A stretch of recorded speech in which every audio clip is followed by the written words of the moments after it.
Have you ever heard that saying before? It's a man's world. We're in a man's world, right? What do you think it means?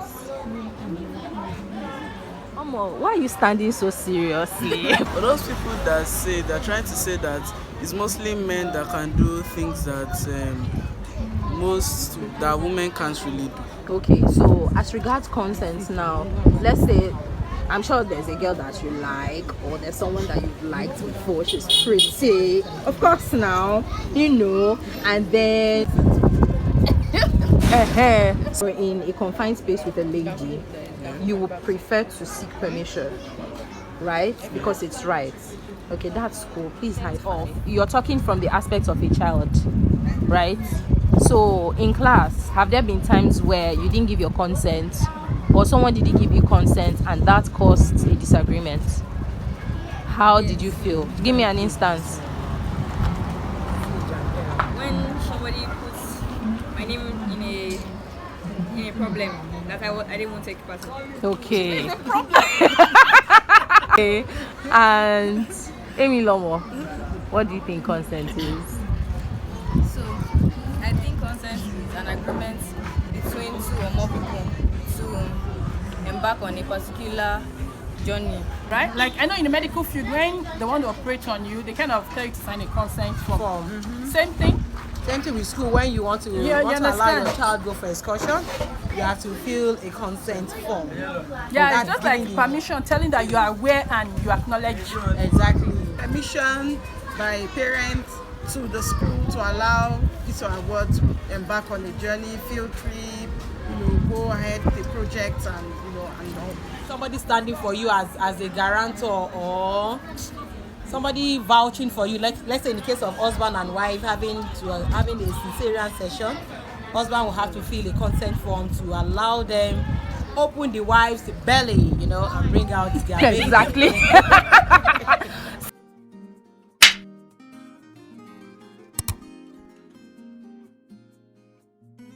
Hi guys, and you're welcome to Kaki's vlog.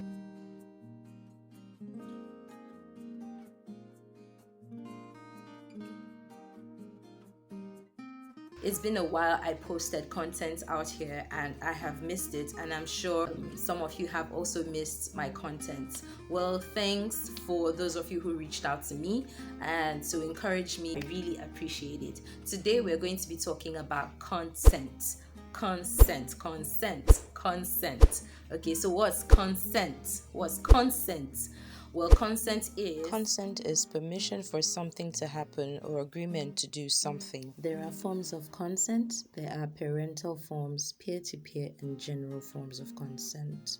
Consent must be vocally expressed or written depending on the scenario.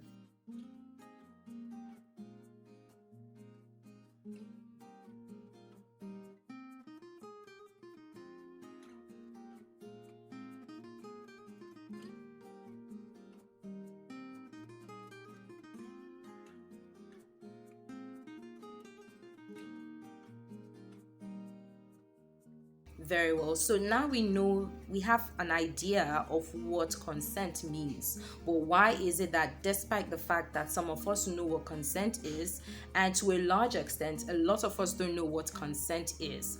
Why is it that there is always an issue, a heated conversation and discussion about happenings, negative occurrences that have happened because some people did not understand what consent is or was? So as the case may be, there has been a spark of debate, spark of arguments. A particular gender, the female gender, has been at the receiving end of issues that stem up from consent, not getting the message, or a lack of communication, effective communication between both parties. Now, a simple scenario where a child says, are you coming to my birthday party? Are you going to attend my birthday party? And the friend says, no, I will not. It's a simple question of yes and no. Now, if you do not like the way someone is treating you, you tell the person, I don't like this. You can say it, you can vocalize it, or you can, with your body language, imply that you don't like it. But here's the danger of using your body language. Your body language is not vocal. Your body language can mean a myriad of things. Your body language can simply say yes and say no at the same time. So to be in the safe side, it is better for you to vocalize your feelings and expressions. If you do not like a scenario, a situation, how you're being treated, kindly express this in a way that the approach does not seem aggressive. Even at that, it depends. This whole scenarios can be relative. It can be based on how you're treated. If you're treated aggressively, violently, sometimes you may need to respond violently and aggressively, as your life might depend on it. Case in point, an issue of assault or an issue of rape, and this person you're hanging out with or you're dating is demanding that both of you have sex, and you are not comfortable with it. You don't like it, but you like this person. But then your feelings cannot wrap your head around the feeling that this person you like is demanding something of you that you cannot afford to give. So you want to strike a win-win. Sometimes, in order for you to have peace, you have to choose yourself. And you tell this person, no, I don't want. The person comes on to you again, you say, no, I don't want. And if the person is trying to be forceful, you forcefully tell this person, or you do something, because in many cases, women have not been so fortunate. So this is a case that is so sensitive. You need to apply wisdom. Sometimes you don't need to put yourself in that situation where you will be at the receiving end, where you're the victim. And we are in a society that casts aspersions on women. It's a general, like you said, it's a general notion coming from the men folk that women don't mind them. Most times when they are saying no, they are saying yes. You know, so that has always been the thought, and they believe don't take her no for a no. Her no is a yes. Just go ahead, and they are used to them not really allowing the woman find her voice or express herself. And maybe in the past, they've been allowed to have their go. But I think with the generation now, we are more aware of it's my body, it's my space, it's my thing. You know, we are more aware of our belonging. I think it's the information and the education that it's open to us that is giving us that privilege. On women, they're going to ask you, what did you go to do at his place? They're going to ask you, what were you wearing? They're going to ask you, are you not the one that came onto him? So bearing in mind the kind of peculiarity we are dealing with, it is safe to put yourself in a position where you are at the upper hand, where you have the upper hand. Okay, nevertheless, you need to always vocalize your expressions. So I am now pushing this forward to children. So if you're teaching your children consent, especially boys, when you're teaching them consent, place scenarios at the upper hand. Okay, nevertheless, you need to always vocalize your expressions. So I am now pushing this forward to children. So if you're teaching your children consent, especially boys, when you're teaching them consent, place scenarios of their belongings and things that don't belong to them. Someone's body doesn't belong to you. Someone's property, someone's pencil case, someone's lunchbox, someone's assignment doesn't belong to you. And so if you need it, what you need to do is ask nicely. Please, can I have some of this? Can you help me with this? And when this person is turned down, don't take it as if the person doesn't like you. The person doesn't just want to give to you. Now, where a sense of entitlement comes in is when, as a child, your parents feel that you deserve what is not yours. If you do not do well in your classroom, if you do not do well in your test, assignments, and projects, you do not deserve to be given a prize. You do not deserve to be called amongst the committed students. You don't deserve to be among the first 5 in the class because your results will show for it. So where entitlement comes in is where parents start pushing their children to have these prizes, to have these fancy titles when they have not worked for it. If you don't work, you're not going to eat.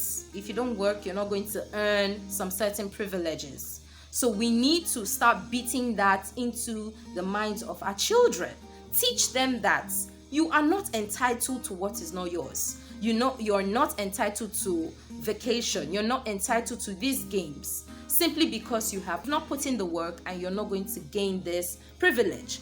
And so when you have communicated this scenario and simple logic to this child, start reiterating it in your discussions and actions. This child will get it that, look, if I don't work, I will not earn.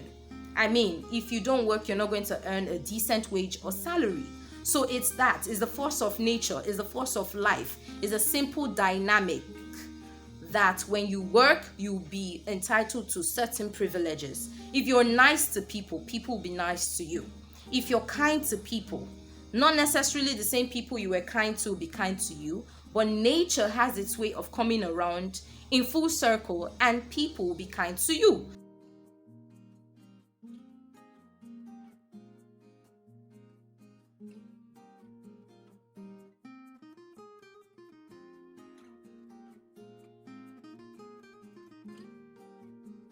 Is a common logic and common law of nature. So moving this sense of entitlement to consent, for young boys, it is not your right to touch a young lady or a girl. Let's also add the instances and the scenarios where some men have felt awkward because they didn't make a move on the ladies, where they were trying to seek consent, and because they didn't want to be intrusive, they didn't want to overstep their boundaries, they kept their hands to themselves. And then these ladies turned around to make jest of them and say, you know what, you're a sissy, you're not man enough, you didn't touch me, you didn't make a move. You see, so you shouldn't fall to that temptation, you shouldn't fall to that pressure from ladies and from guys who feel that a woman's no is actually a yes, a woman's no is actually a no.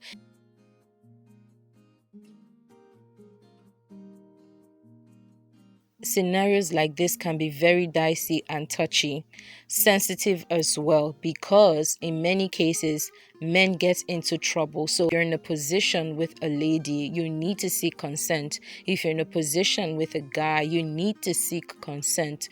Don't just intrude or be intrusive and start touching and start being all over the person's space and body. No, because that will also be seen as physical assault. So now we've gotten that out of the way. Please do not succumb to ladies calling you a sissy because you did not make a move on them. It is more preferable to be safe than sorry. Sometimes we wonder why our society is wired the way it is. It is because there is a failure of society to reward evil doing with a punishment. When someone steals, when someone rapes, when someone murders, when someone does something to another person, what do we reward this action with? So when children are growing up and their parents or their guardians are egging them on to do evil without any repercussions, the school doesn't have any repercussion, the teachers cannot correct these children, what do you expect to happen in the long run? You have children who become teenagers, who become adults, who are entitled, who feel that it is right for me to do something wrong, who feel that nobody is going to touch me. Because in the society we are today in Nigeria, some children are already talking back at their teachers and telling them, you can't do me anything, I know my rights, you can't touch me. If you touch me, they're going to fire you. Yes, it happens in Nigeria, in Nigerian private schools, in Nigerian private international schools. So these are the things that happen in society that shouldn't be rewarded with just a slap on the wrist. When you egg children to be entitled, when they don't work and yet they want to be favored, they want good results, they want to be called up during prize giving day, you are teaching them not to work but to enjoy.